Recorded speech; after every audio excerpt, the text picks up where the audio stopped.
তো আজকে প্রথম আলোতে একটা সংবাদ প্রকাশিত হয়েছে যে 20টা সিট এবং হলো 3 জন মন্ত্রী।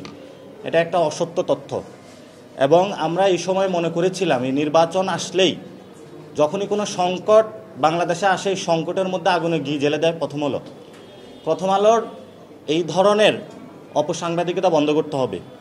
এখন বাংলাদেশে প্রথম আলো নিয়ে কথা বললে অনেকে ভয় পায়।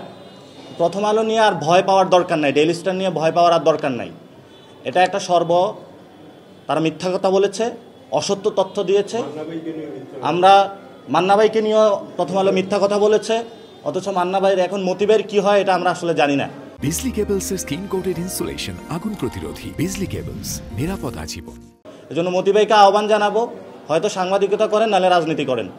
রাজনীতিতে আসলে আপনি জনগণকে বলেন, তাহলে আমরা আপনাকে এনসিপির দরজা আপনার জন্য খোলা আছে। প্রথম আলো যদি সম্পাদক থেকে আপনি এনসিপিতে প্রার্থী হতে চান, আপনার প্রার্থী দিব ইনশাল্লাহ। কিন্তু এই ধরনের অসত্য তথ্য দিয়ে এই সংকটকালীন মুহূর্তে জাতিকে আপনি বিভ্রান্ত করবেন না।